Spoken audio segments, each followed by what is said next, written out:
The snow came without warning the way it always did in the Caldwell Range, not gradually, not with any courtesy, but all at once, like a door slammed shut on everything below.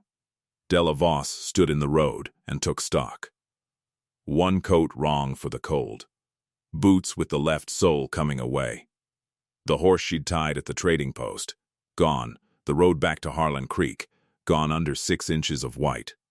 And a child coming in the next 6 weeks that had not asked to be born into any of this. Everyone in Harlan Creek knew whose cabin sat on that south-facing ridge. Cole Ashgrove had lived there 4 years, coming down to town as often as he had to, and not once more. No socials. No meals at the boarding house. She had met him once, dry goods counter, 2 years ago. He had stepped aside so she could reach the flour and gone back to his own business without a word. That was before Harlan Voss. Before the wedding half the town called a fine match. Before she understood what kind of man smiled widest when witnesses were standing close. She looked at the light up on the ridge. She started climbing. Cole opened the door to weather damage or a lost animal. What he found instead was a woman soaked through and listing sideways. One hand braced against the door frame and the other pressed flat against the round of her belly. Her coat was wrong for the temperature by 20 degrees. Her lips had gone the gray-white of creek ice in late winter. She looked up at him. What he saw in her face was not panic and not quite defeat. It was the expression of someone who has been holding things together for a long time and has just run out of anything left to hold on to. "My horse is gone," she said. "Road's out. I don't have anywhere else." He looked at her. He looked past her at the dark and the snow driving sideways through it. He stepped back from the door. "Come in," he said. She thawed by degrees. Cole built the fire higher without being asked. Brought coffee and dried elk and a blanket, set wool socks on the hearth near her feet, and did not ask a single question while she ate. When she stopped shaking, she said, "Della Voss." "I know who you are," Cole said. She looked at him. "Harlan Creek isn't that big," he said. It was true. It was not the whole of the answer. He did not offer the rest of it. A pause long enough for the fire to settle and pop once. "I'm not going back," she said, "not a declaration." The way a person states a thing they've already decided, still getting used to the sound of it. Whatever he's told people. Whatever story's going around town. "I'm not going back." He studied the side of her face the way a man reads weather he hasn't figured out yet. Harlan Voss, Cole said carefully, has a way of telling things that makes everything come out flat. She turned to look at him then. Something shifted in her expression. Not relief, not yet, but the small, careful thing that lives just before it. "You've dealt with him," she said. "Once," Cole said, was enough. He did not explain further. She, recognizing the shape of a thing that didn't want pressing, let it sit. She slept on the cot. Cole took the floor near the fire. In the morning she was already up, having brought in a full load of wood from the porch without being asked. She stood at the north window with coffee she'd made herself, looking down at the valley. "Road'll be clear in 2 days," Cole said. "I know. Where will you go?" He said it quietly, not pushing. "My sister's in Billings," she said. "But there's no getting there before." Her hand moved to her belly. "Before it's time. There's a second room," he said. "Storage right now. Could be cleared out. Your own space, use of the kitchen and the wood." "Why?" she said, not suspicious. "Just asking. The road's out," he said, "and you came to the only door that was lit. I'll work. I'm not asking for charity. Milk cow's been giving trouble since August. Work isn't hard to find." Something almost like a smile crossed her face. "All right," she said. For now. 4 days in, she had taken over the kitchen, fixed a feed calculation that had been wrong all winter, and proved she had a way with the difficult cow that Cole could not account for. The complication arrived on a Thursday. Margaret Pruitt, wife of the livery owner, Harlan Creek's most reliable instrument of general information for 30 years, pulled her buggy to the base of the ridge and called up the slope until Cole came out. She looked past him toward the cabin before she said anything. "Heard you had someone staying," she said. The tone of a woman making a statement and calling it a question. "Roads were out," Cole said. "Been clear since yesterday." "That's right," Cole said, and left it there. Her eyes were sharp and brown and doing their work. She looked at him for a long moment. "Harlan Voss came by the livery this morning," she said, "looking for his wife. Said she'd taken money from the strongbox. Said the condition had affected her thinking." She paused. "Says she needs to be found and brought home before she does harm to herself." Something in Cole's face went very flat. "That's his telling of it," Cole said. "Is she up there?" "She came in out of the storm," Cole said. "She's welcome to stay as long as she needs. Harlan will come looking. I expect he will." Margaret studied him for a moment. Then, quiet and unhurried, something in her expression shifted, small, the kind of thing you'd miss if you weren't watching for it. "I didn't see anything up here," she said. "Road's still uncertain." Cole held her gaze. "I appreciate it," he said. She turned her buggy around without another word and went back down the hill. "If stories about real people out here, told slow and told true, are the kind you come back for, we'd be glad to have you stay. Subscribe to Lone Mountain Stories. A great deal more is waiting for you." He came inside and stood at the north window. Then poured coffee he didn't want. Della was at the table with the ledger, reorganizing it without being asked. She looked up at his face the way a person looks who has learned that faces matter to their safety. "He's looking for me," she said. "Yes, Margaret Pruitt says she didn't see anything. He'll tell it like I've lost my reason," she said. "He's been telling it 2 years. Every bruise had an explanation." She picked up the pen. "I know what people hear when he talks." Cole set his cup down. "There might be a way to handle this that doesn't involve waiting for him to come up here. Legal, harder takes longer. But the kind of man like Harlan Voss can't charm his way past." He stopped. "You'd need someone to stand with you." He had said it too plainly, and now it was on the table. "What would it mean?" she said. "The legal way. It would mean you'd have a name that isn't his." The fire settled. The wind worked at the north wall. "I need to tell you something first," she said. "The child is his. Harlan's. I'd never ask you to pretend otherwise. But there are things I know. Things I never said, because saying them would have made it worse for me. That would matter if it ever went to a hearing. Things that would change what people understand about what kind of man he actually is." "You don't have to tell me tonight," Cole said. "No," she said. "I think I do." She told him. Not in order, not neatly, and Cole did not interrupt once. The short of it, Harlan Voss had not always gone by that name. She had found out 8 months in, a letter from a county she'd never heard of, addressed to a man whose last name was not Voss, slipped between boards in his office floor. She put it back, said nothing, spent the next year learning exactly how much she didn't know about the man she'd married. "What's his real name?" Cole said. She told him. Cole went very still, the kind of still that is not calm. "You know it," she said. She had seen his face do that. "I know the name," Cole said slowly. "Not him personally. But that name would mean something to a federal judge. That's why I never said it. Saying it would have made me a witness.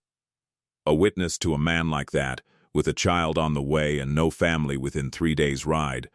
She didn't finish. Cole stood and went to the window. "He'll come here.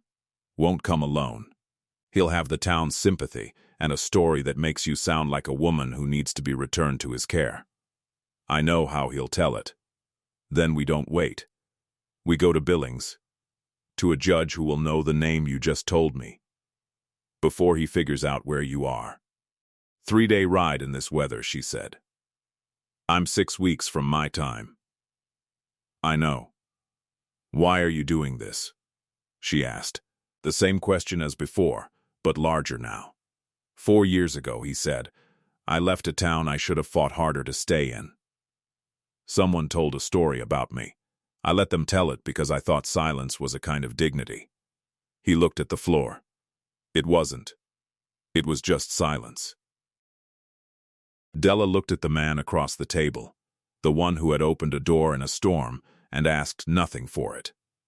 All right, she said. We go to Billings. At the door, he didn't turn around, and she wasn't certain he meant her to hear it. He said, very quietly, nobody tells your story but you. The log caught. Outside, the mountain held the cabin close, and down in Harlan Creek, a man who went by a name that wasn't his was asking questions that by morning would find their way back up the ridge. They left before first light. Cole loaded the pack horse in the dark, while Della moved through the cabin with the systematic efficiency of someone who has packed everything they own into what they can carry before. She didn't take much. A change of clothes, a few items tucked into the satchel's bottom without explanation, an oilskin roll he didn't ask about. She came to the porch while he was cinching the last strap. I fixed the ledger through the end of March, she said. You had payments going out to a supplier who retired in 1881. He looked at her. Thought you should know, she said, and came down the steps. They started down the ridge in the dark. By mid-morning they were on the open flats where the wind had more room. Cole rode slightly ahead, not far, just enough to read the ground before the horses came to it. Washouts, drifted cuts, soft spots under the crust. 4 years on this ridge, and the land still changed when he wasn't watching. How long have you been up there? Della asked, when they'd been riding long enough that it didn't seem like she'd been waiting to ask. 4 years this March. Alone? Yes, the horses moved through the white. Did it work? She said. A pause. Up until about 6 days ago, he said, and that was the closest thing to a joke she'd heard from him since the storm, and she thought it over for a while, and then, quietly, laughed. They stopped at noon in a cottonwood stand, out of the wind. Cole had packed biscuits and dried meat, and they ate standing. Tell me about the judge, she said. Aldous Crane. Federal bench in Billings 15 years. Came up from Missouri before the war. Cole rewrapped the remaining meat. He takes a particular dim view of men who build their lives on top of other men's names. You know him personally. I appeared before him once, Cole said. Rather not say in what capacity. The story someone told about you, she said. Was it true? No, but you left anyway. Because defending myself would have cost more than I had left at the time. He looked back at the horses. I thought silence was a form of dignity. It wasn't. It was just silence. She heard that in the particular way of someone who had made the same calculation and arrived at the same wrong answer. The land agent who went through your town, she said. Did he have another name? Cole looked at her. The name I told you, he said. Harlan Voss's real name. That land agent signed his correspondence with a different version of it. Different county. Different face on the story. He paused. Same method. Della went very still. He's done this before, she said. More than once. A man doesn't build that particular skill overnight. Then it isn't just my testimony, she said, thinking as she spoke. If there are others, if the name is known in other jurisdictions, then you're not a runaway wife with a grievance, Cole said. You're a witness to a pattern. He'll know, she said, when he finds out where I've gone. He'll move faster. Yes, she looked at Cole directly. Then we have to be faster. We will be, he said. They reached the Garfield ranch by late afternoon. The barn was offered without asking, supper followed without fuss, and Agatha Garfield talked the way some people breathe, without apparent need to pause, while Della sat by the fire and let the warmth work on her. August Garfield waited for a pause. When it came, he looked at Cole. Word came down from Harlan Creek yesterday, he said. Low, looking for a woman. Husband says she's taken ill. Said the condition affected her thinking. He set his cup down. The man had 2 others with him. Hired. by the look. Cole's jaw went tight. "She doesn't look ill to me," August said. "She isn't." August nodded once. Slowly, the road to Billings goes past Simmons Crossing. There's a deputy there named Calworth. 3 years in the post. He has a longer memory than most for names that don't match faces. He picked his cup back up. "Agatha will pack extra biscuits." That was the end of the conversation as far as August was concerned. They made Simmons Crossing on the second morning. Deputy Calworth was lean and unhurried, with a face like old saddle work and the kind of stillness that comes from years of listening before speaking. He heard Cole's explanation without interruption, and when Cole said the name, Harlan Voss's real name, something moved behind Calworth's eyes. "Now that is a name," he said. "You know it," Cole said. "There's a warrant out of Helena," Calworth said, measuring each word. "Filed 14 months ago. Land agent. Forged county documents. 2 parcels of property signed over under false pretenses." He looked at them both. 6 sightings since. Nothing confirmed. Della stepped forward and set her hands flat on his desk. "He has been living in Harlan Creek under a false name for 3 years, she said. "He owns property there under it. He married me under it. I have been in his house. I have seen the documents." She looked at Calworth directly. 3rd board from the east wall in the office floor. Tin box. He didn't know I had. Calworth's full attention arrived and settled on her. "The man calling himself Harlan Voss," he said carefully, "is claiming you've taken ill. That you need to be found and returned." "I know what he's claiming," Della said. "I know exactly how he'll tell it. He has had 2 years of practice." She did not raise her voice. She did not lean on feeling to do the work the facts could do better. "If you would like me to make a formal statement, I am prepared to do that right now." Calworth looked at Cole. Cole said nothing. This was her voice doing what it needed to do, and there was nothing useful to add to it. "Then," Calworth said, "let's sit down." She talked for 2 hours. Calworth wrote. Cole sat in the chair by the door and stayed quiet through all of it. She gave dates, places, the names on the documents, the address of the county they'd come from, the location of the loose board. She was exact. When Calworth asked questions, she answered them directly, and when he asked follow-ups, she answered those too. There was one moment, when he asked about a specific night, one of the ones that had left its mark on her in more ways than the visible kind, when she stopped speaking for a few seconds. Cole did not move. She started again. She finished. Calworth set his pen down and looked at what he'd written. "What you've described goes substantially beyond the Helena warrant," he said. "I know," Della said. "That's why we're on our way to Billings and not stopping here." He looked at her for a moment. "You understand that once he realizes you've been in a law office, he'll move," she said. "Yes, that's why we need a wire ahead of us." Calworth looked at Cole. "She's right," Cole said. "How fast can that wire get to Billings?" They left an hour later.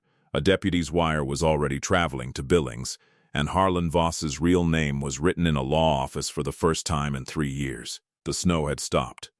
The road ahead was clear and flat and cold. Della rode beside Cole. The road was wide enough. Neither of them spoke for a while. "You could have told them," she said eventually, "about your own history with that name. What he did to you. Your case is stronger than mine," Cole said, "and you needed the room." She turned that over. "Is clearing your name part of why you're doing this?" she said. He looked at her.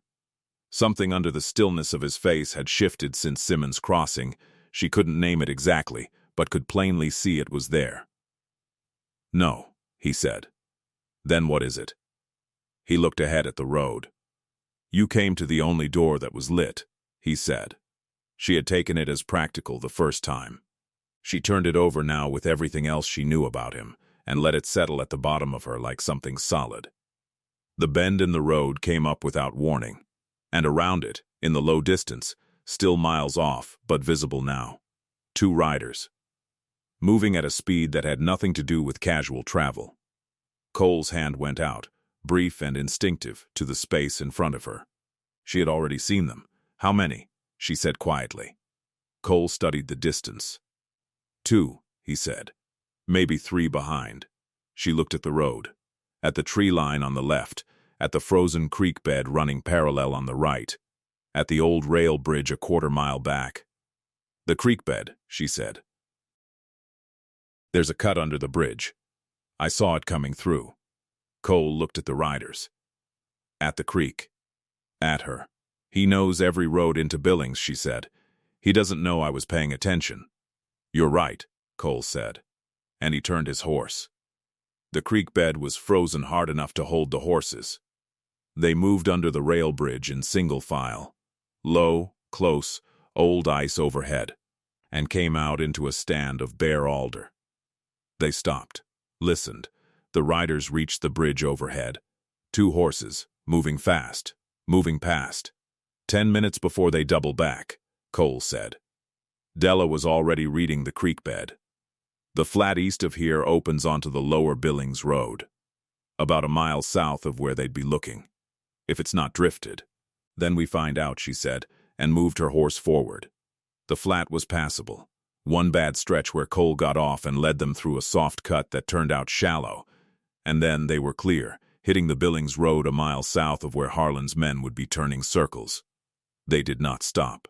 The remaining miles passed in the focused quiet of people who have made their choices and are living in the weight of them. The cold bit harder as the afternoon went. Della said nothing about it. Cole watched the set of her shoulders. They reached the outskirts of Billings in early evening. The wire from Calworth had arrived that morning. Cole knew it the moment he gave his name at the federal building. The clerk looked up with the prepared attention of someone expecting a specific person. "Judge Crane is expecting you," he said. Aldous Crane was smaller than his reputation, which was true of several kinds of formidable men. Perhaps 60, slight, with white hair, and an unhurried quality that read, until you watched him long enough, as age rather than precision. Then you understood it was entirely precision. He looked at Della the way a man looks at a document before opening it, carefully, without assuming anything about the content. "Mrs. Voss," he said. "Yes," Della said. Then, with a steadiness that Cole felt across the room, "though I'd prefer that to stop being my name as soon as the law can manage it." Something shifted in the judge's expression. Not a smile. Something more considered than that. "Then let's begin," he said. A man from the Helena Federal Office, Sutherland, sat alongside Crane. His file was thicker than Cole had expected. Della talked. When she named the real name, Sutherland opened his file, and the 2 accounts began to line up. Different counties, different victims. The same method. A man who moved when a name got too heavy, picked up a new one, started over. Harlan Creek was not the first town. Sutherland produced a bill of sale, signed with the name Della had given, and Crane looked up from it directly at her. "You mentioned documents at the Harlan Creek property. Specific location. Office floor, 3rd board from the east wall. Tin box." He didn't know I'd seen it. Crane looked at Sutherland, who was already writing. "You are considerably more prepared than most witnesses I have received without counsel," Crane said. "I had 2 years of knowing things I couldn't say," Della said. "I'd rather have said them sooner." The judge was quiet.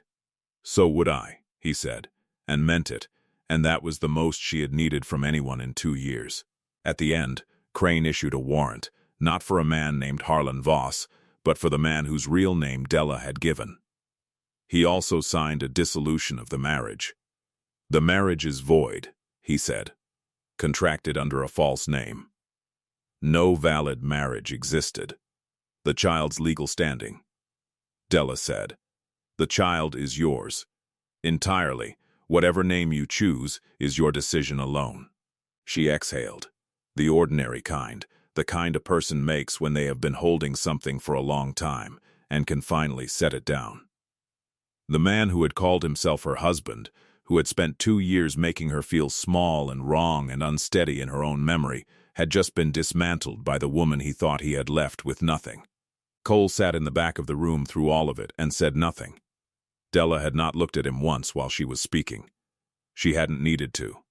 2 mornings later, Sutherland came by. Marshals had ridden for Harlan Creek the night before. Property under seizure. Warrant covering 3 territories. And he looked at Cole directly. The false accusation from 4 years ago in Tobacco Plains had been reopened and linked to the same man. That matter will correct itself, Sutherland said, as a consequence of what was established here. After he left, Della looked at Cole. "Your name," she said. Yes, 4 years. Yes, he was looking at the fire. She was looking at him. Was it worth it? She said, coming down. Ask me in a year, he said. But she could see the answer in his face, and it was not the answer of a man who wasn't sure. On the road north, Della rode beside Cole. She asked about the town he had left. He told her the bones, the land agent, the accusation, the silence that felt like dignity and wasn't. You could go back now, she said, with your name clear. I know. A mile passed. When the baby comes, she said, I can't do it alone up there. I need help. She looked ahead at the road. I know what we said. For now. Temporary. I understand if that's still what it is. Cole pulled his horse to a walk. She matched him. When you came to my door, he said, I let you in because you had nowhere else. That was true. He looked at her. It's not why I'm here now. The child won't have his name, he said. Ash Grove is plain enough. Nobody's borrowed it yet. That's a very practical way to say what I think you're saying, she said. I'm a practical man. I know, she said. That's not a complaint. Stay, he said. Not for the arrangement. Because I'm asking.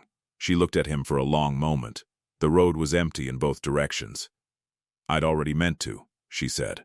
Agatha Garfield opened the door before they finished tying the horses and took Della's hands in both of hers without saying a word, which was so unlike her it was more eloquent than anything she could have said. In the kitchen, she told Della about Marin Olds, 12 births last year, at the foot of the Caldwell Ridge, her horse knowing that trail in the dark. She would write her that night. They made the cabin on the second morning.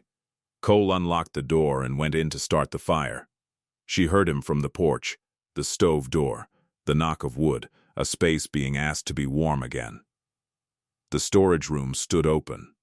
He had cleared most of it while they were gone. Boxes moved, floor swept, walls marked where new timber would go. Cole, she said. He looked over his shoulder. She set her satchel on the table and smoothed a folded piece of paper flat beside it. A list of names. August at the top.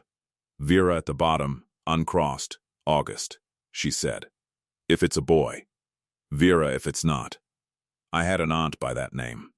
She told me the truth when no one else would. Good quality, Cole said. He turned back to the stove. The flame caught, reaching for the wood, and the warmth began its slow outward movement into the cold room. He stood, turned around. The 4 years of deliberate quiet in his face shifted the way the sky shifts before weather, not all at once, but unmistakably. I'm glad you came to the door, he said. So am I, she said. Her time came in early March, on a still night when the ridge was quiet. Marin Olds arrived before midnight. Cole waited on the porch, then the yard, then the porch again. When the crying came, thin, fierce, entirely alive, he was on his feet before he decided to stand. Marin opened the door. A boy. He went in. Della held the baby out without a word. Cole took him the way you take something you're afraid of dropping, stiff at first until the weight settled and something in him settled with it. The baby had Della's jaw, her brow, her particular expression of concentrating hard on something not yet worked out. Cole looked at him, and something that had been tight in him for 4 years went quiet. He sat on the edge of the bed. Della leaned against his shoulder. The 3 of them stayed like that, in the small room on the ridge, while outside the mountain held its cold, and the road below was empty in both directions. August Cole Ashgrove. 6 weeks early on the name, exactly on time for everything else. In the weeks that followed, Cole walked the baby in the gray hours before dawn, slow half-circles through the front room. The boy's head tucked under his chin, one broad hand across that small, indignant back. A low, tuneless hum, no melody, no intention of having one. Della lay in the early light and listened to it and thought, this is what it sounds like when a careful man stops keeping himself back from the things that matter. He came to the doorway one morning and saw she was awake. Vera would have been a good name too, Cole said. Next time, Della said. He was quiet. Then, briefly, the kind of smile that doesn't need an audience. He smiled. Outside, the mountain held everything it always had. Winter going, spring coming, fence line waiting, the whole ordinary shape of a life built on a choice made in a snowstorm, in the dark, by a woman climbing toward a lit window. She had come to the only door that was lit. She had been right to. Most people who hear a story like this want to know, how did a woman that far down find her way back up? The answer is that she never stopped moving. Not when the road closed. Not when the horse was gone. Not when the man she had to face had half a town's sympathy and a borrowed name and 2 years of practice at making her doubt what she knew. She kept moving. And at every point where the moving got harder, there was someone. A quiet man on a ridge, a deputy with a long memory, an old woman who packed extra biscuits without being asked, a judge who meant what he said, who made sure the next step was possible. That's not luck. That's what it looks like when the right people find each other at the right time. To everyone still out there on a dark road, looking for a lit window, keep looking.